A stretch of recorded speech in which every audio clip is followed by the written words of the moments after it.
You wanna hear something kind of funny? I don't know if funny is the right word, but hi, good morning, welcome back to the channel. If you're new here, hi, my name's Katesbookdate. I'm an author and an editor. All my stuff's linked down below. We're working on book 11, trying to finish it. Starting a new vlog. As you guys know, I have been scouring social media, finding accounts who I think would be a good fit for this book, and then adding their contact info to my spreadsheets to contact later for ARCs and PR boxes and whatnot. And it's really curated my FYP now really well. And I'm getting a lot more bookstagram or book talk content than I used to. So I'm planning on making a sit-down video about like how I find these accounts, how I know who's gonna be a good fit, and things like that.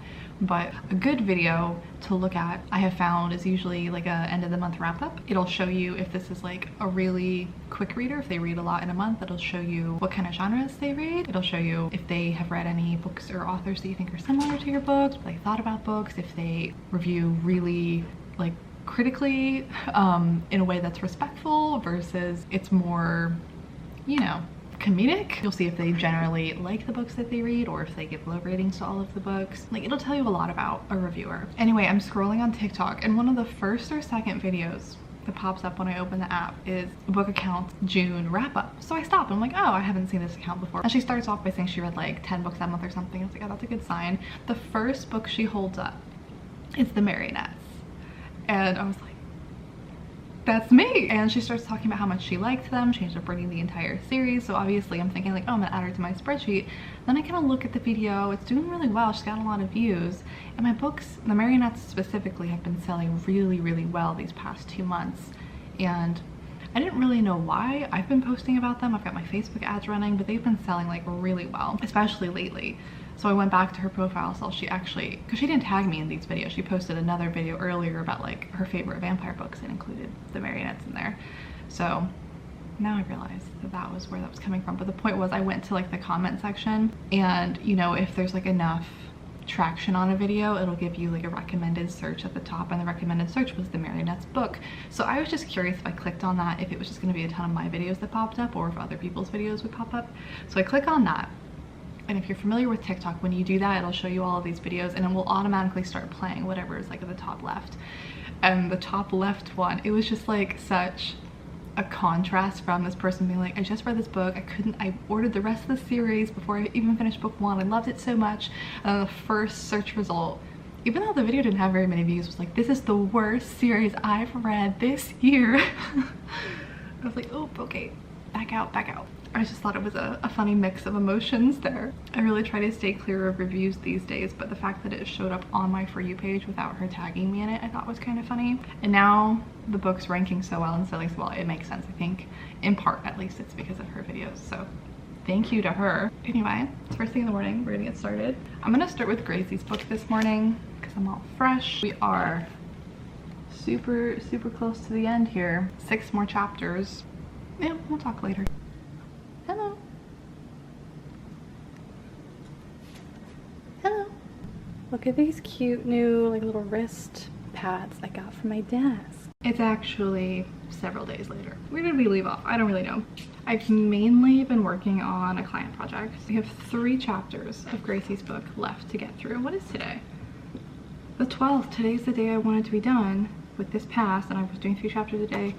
So we'll finish it today. Trying to get some client stuff done, answering some questions for a student for a research paper. If you're watching this, hi. That's what's on the agenda today. I have something I wanted to talk to you about. No, I can't remember. I got a lot of comments about the Omnibus in the last video. So thank you. I'm glad that you guys liked it. It'll be available for Romance BookCon obviously in October. I don't know when I'm gonna make it available elsewhere after that. I was thinking of making it just through my shop with signed books at first. I don't know, maybe I will just throw it up after that. We'll have to see. What program do you use for writing? And in this case, do you outline and edit all with the same program? I use Microsoft Word for basically everything, although I'll do a lot of handwriting and stuff in notebooks when I get stuck. And then I use Vellum for formatting, but writing, editing, all that kind of stuff. My outlines are usually more handwritten or in just like the little notes app on my computer, but then drafting, editing, and stuff all happens in Word. And then when you're writing a book, around how many words do you write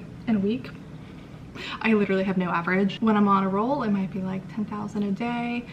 Knock out half the book in a week. Sometimes I don't write every day, so it's just, there really is no average. I've had rough drafts take me 3 weeks. I've had rough drafts take me 6 months. It really depends on the book. Yeah, I'm gonna start with my client project. Knock out a few pages of that today. I like had something specific I wanted to talk to you about, and now it's just like completely left my brain. If I remember, we'll talk again later. So we've hit an issue, or I don't know. I finished with my client work for the day, moved over to Gracie's book, realized I had already got like halfway through the first chapter of these last 3 chapters, and thought that was odd. Like, why would I not have finished this if I'd started it another day? Kept reading, realized why. This chapter, I have already rewritten this chapter several times, and I still don't like it. And I don't know how like big of a problem is it really. Is it my mood today? I don't know, but I'm just reading it thinking to myself, I hate this, I hate this, I hate this, this is so bad, I hate this. And I think part of the issue is this is a scene that I wrote like out of order. Like, I wrote this well before I got to this part of the book, and so some things just like don't quite connect, where the character would be, their state of mind, how they feel about the situation, how they're thinking about the situation, and how they're kind of like reflecting on how they got here. It's not wrong, but it's not right. It's like the way that I thought they were gonna feel once they got here before I wrote the whole like lead up, and I've tweaked it and I've tweaked it and I've tweaked it, but I just like still feel like the remnants of that original version of this scene that I wrote that does not work for the way that the book is now. I don't know if any of this is making sense. So I kind of want to just like cut and paste it out of the document, put it somewhere new that just kind of gives me a fresh start feeling, and just like try to write it again. Because I don't know, everything that happens in the scene is going to happen exactly the same. It's just like the slight execution of it I don't like. I think it's like, yeah, it's like the emotion of the scene I don't like. The emotion is going to stay the same, but the reasoning for the emotion needs to be different. Does that make any sense?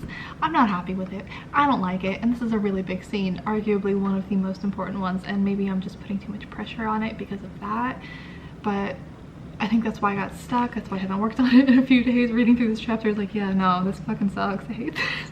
So I don't know if it's something that like I want to let my pace slam to a halt because of this. Do I want to move on to the next one, or is that going to cause other problems too? Because doing this out of order is what got me into this problem in the first place. I don't know. Maybe I'll just like take a break from it, come back. It's only 2 p.m. I also worry. I've struggled with the pacing of this 3rd act, and I do wonder if this is genuinely a problem with this book, or if this is just something I'm hyper aware of because people have commented on this in several of my books in the past, the endings feeling rushed, and I worry about doing that again. But the pacing does feel a little bit off to me, which is tough because there's a time jump here, and I don't know if I want to write a chapter during that time jump or not, because I feel like that would be the logical place to add something, but I kind of like not having something there. Like, I want it to be a legitimate time jump. I don't know how I want to handle it. I don't like this chapter. I don't love the pacing, but I don't know how to fix it. It's not like the word count needs to be any longer. It's not like anything needs to be added here, but it kind of feels like maybe something does. I don't know. I'm gonna go work out. Hopefully that'll clear my head, and we'll look at it again tonight. How cute is Mr. Dean sleeping? We're gonna end the vlog here on a bit of a cliffhanger though, so I'll see you in the next one.